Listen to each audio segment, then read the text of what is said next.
Oui. Hier, nous avons annoncé le tenue de notre soirée pour le ressourcement qui a commencé il y a quelques jours. Ce ressourcement qui vient en fait, en réalité, renforcer notre lien communautaire, créer une nouveauté dans notre manière d'être Église, continue encore aujourd'hui.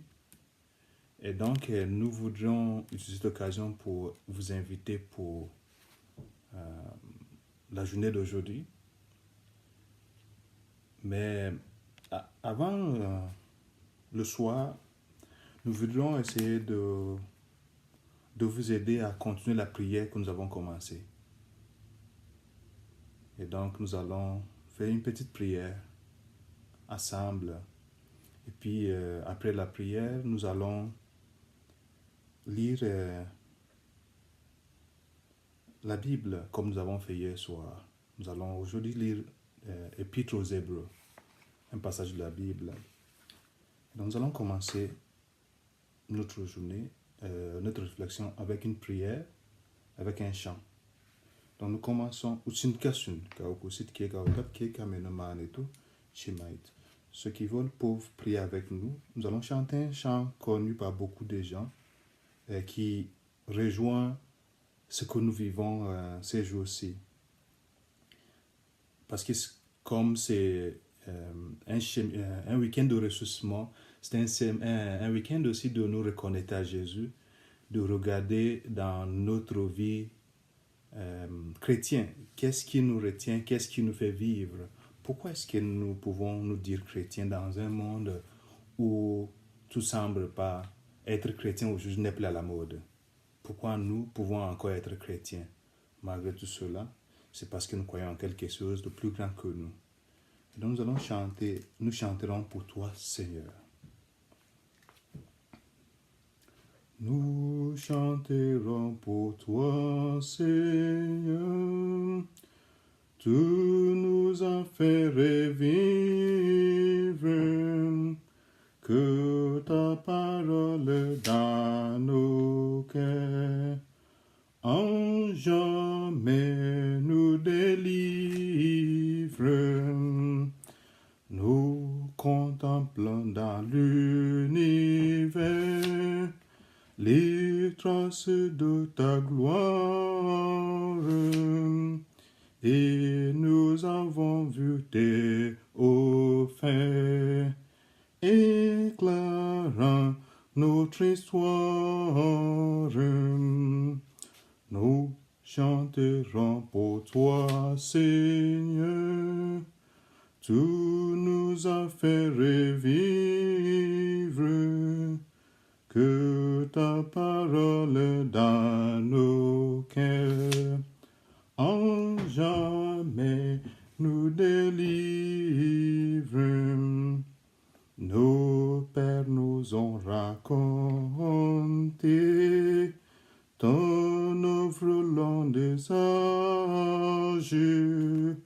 Tu viens encore nous inviter et sauver ton ouvrage. Nous chanterons pour toi, Seigneur. Tu nous as fait revivre, que ta parole dans nos cœurs en jamais nous délivre.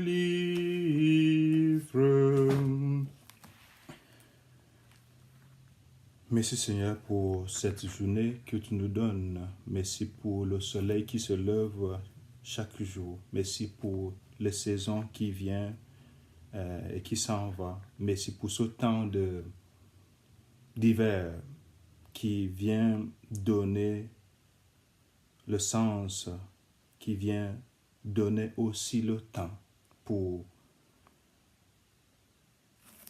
découvrir la bonté des eaux. Nous, on voit de l'eau souvent, mais on n'a jamais eu le temps de l'admirer d'une autre manière, mais en hiver, on le découvre autrement. Seigneur, merci pour ce que tu fais pour nous. Merci. Nous allons lire l'Épître aux Hébreux, chapitre 1. Nous allons lire du verset 1 jusqu'au 6. Nous allons le commenter au fur et à mesure. En réalité, on va faire une lecture selon notre réalité pastorale. Dieu nous a parlé par son Fils, c'est le titre de ce chapitre que nous voulons, cette partie que nous voulons lire. Après avoir bien de reprises et de bien de manières parlé autrefois au Père, dans les prophètes, Dieu, en la période finale où nous sommes, nous a parlé en nous, en un Fils qu'il a établi héritier de tout, par qui aussi il a créé le monde. Dieu s'est révélé d'une manière progressive dans l'histoire. Il a créé l'univers et a fait l'alliance avec son peuple, s'est révélé à travers Abraham, s'est révélé à travers tout autre personnage historique que la Bible nous parle. Mais il s'est révélé aussi dans notre réalité à nous, dans notre réalité, et quand je parle de nous ici, je parle aussi, par exemple, dans la réalité de nous comme peuple nomade, peuple nous, et pour chacun de nous, il y a toujours une révélation de Dieu dans notre culture, dans notre tradition, dans notre milieu. Nos ancêtres, je parle de peuple nous par exemple, ont toujours rencontré Dieu dans le territoire. Ils ont toujours connu un être divin. Ils ont toujours fait confiance à cet être qui les conduisait et qui marchait avec eux. Parce que, en réalité, ils dépendaient de la force, ils dépendaient du Créateur dans leur vie et ils dépendaient du Créateur même pour subsister. Et donc, ils connaissaient cet être divin, ils connaissaient le Créateur. Et donc, dans toute autre partie du monde, dans toute autre tribu, Dieu s'est manifesté aussi d'une manière ou d'une autre. Certains l'ont vu comme le soleil, certains l'ont vu comme la terre, certains l'ont vu comme les animaux. Il y a plusieurs manières dont le monde a découvert le visage de Dieu. Et donc, même avec le temps aussi, pour le peuple d'Israël, il s'est manifesté d'une manière progressive. Il s'est révélé à Moïse, il s'est révélé à Josué, il s'est révélé à des prophètes. Mais à un moment venu, Dieu s'est révélé en lui-même, en prenant le corps humain, en incarnant, en devenant l'un de nous. Il s'est incarné et il est né parmi nous. Et donc, ce passage nous fait savoir que Dieu, dès le départ, voulait rester en communication avec l'humanité et il s'est montré présent. Mais dans notre époque, Dieu s'est manifesté d'une manière pratique, il s'est manifesté d'une manière extraordinaire. En s'incarnant, il s'est révélé à travers son Fils, qui est Jésus lui-même. Autrement dit, il y a plusieurs manières d'être proche de Dieu, il y a plusieurs manières de le connaître, mais il y a une manière qui est spéciale, une manière qui est vraiment la manière. Et cette manière, c'est par son Fils unique qui est venu de lui-même, qui lui-même est Dieu. Il dit, ce Fils est resplendissement. Ce Fils est resplendissement de sa gloire et expression de son être. Et il porte l'univers par sa puissance de sa parole, par la puissance de sa parole. Le Fils, autrement dit, est la manifestation de la gloire de Dieu. C'est en réalité l'expression de Dieu parce que Jésus, au commencement, était le Verbe et le Verbe était avec Dieu et le Verbe était Dieu. Autrement dit, Jésus est Dieu, mais c'est Dieu fait homme, Dieu qui s'est incarné et qui est venu pour pouvoir faire l'expérience humaine. Et pour cela qu'aujourd'hui, quand j'ai la difficulté, quand je parle à Jésus, je sais qu'il me comprend parce qu'il en a fait l'expérience. Il a souffert.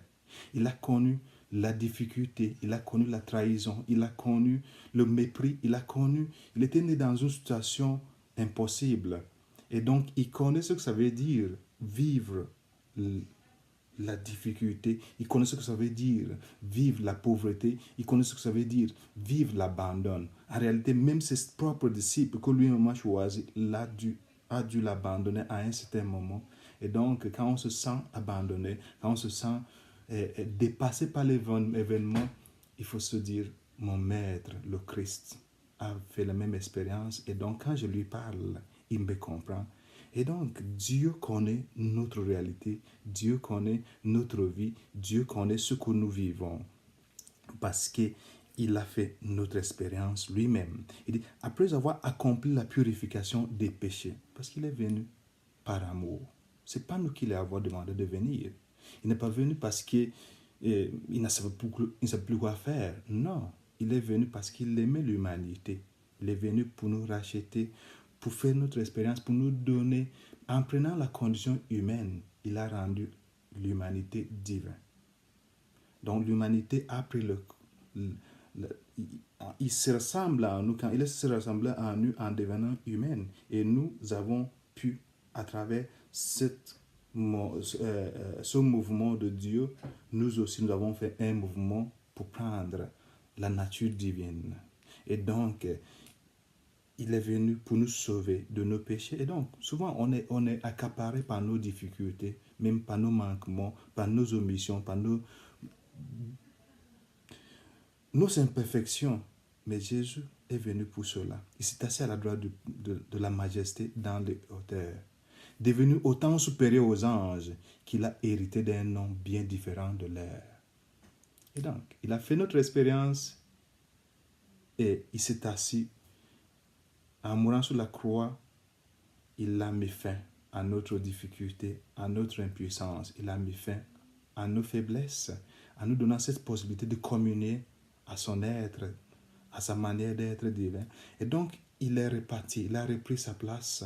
Il a repris sa place, la gloire qui était le sien dès le départ. Et donc, nous permet aussi de pouvoir le rejoindre, de pouvoir faire son expérience. Et donc, il est devenu plus grand, il est devenu autant supérieur aux anges qu'il a hérité d'un nom bien différent de leur, le Fils. Okay, et l'auteur de l'Épître aux Hébreux dit, auquel des anges, en effet, a-t-il jamais dit, tu es mon fils? Non. Il n'y a qu'à Jésus que Dieu a dit, voici mon fils bien-aimé. Voici en qui j'ai mis ma confiance. Voici en qui je me suis manifesté.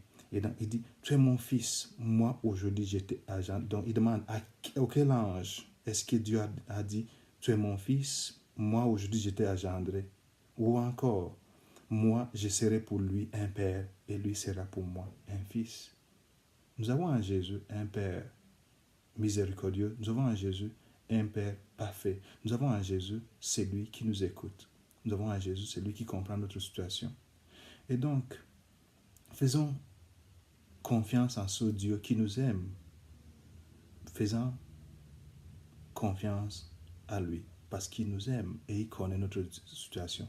Et donc, aujourd'hui encore, une fois de plus, nous vous invitons pour notre ressourcement qui continue encore. Venez lui parler. Il connaît notre situation. Il connaît ce qu'on voudrait. Pourtant, il aimerait qu'on lui dise cela. Venez, ensemble, allons vers lui. C'est lui qui a fait notre expérience. C'est lui qui est la manifestation ultime de Dieu. C'est lui qui nous a demandé, qui nous a choisi pour pouvoir être son témoin dans nos familles, dans notre communauté. Et c'est lui qui nous guide. Venez. Aujourd'hui, à 3 heures, nous avons une session de prière encore. Un peu comme hier. Hier, le thème était au commencement. Et nous avons commencé avec lui. Aujourd'hui, nous allons continuer. Ça ne suffit pas de commencer. Il faudra aussi continuer. Et donc, venez aujourd'hui pour continuer ce cheminement avec lui. Et ensemble, nous allons chercher son visage. Nous allons chercher la manière de vivre notre vie comme chrétiens, d'être témoins de cet amour que nous avons reçu de lui. Donc à 3 heures, nous vous attendons. Venez ensemble, prions ensemble et louons notre Dieu et surtout vivons notre espérance, vivons notre foi.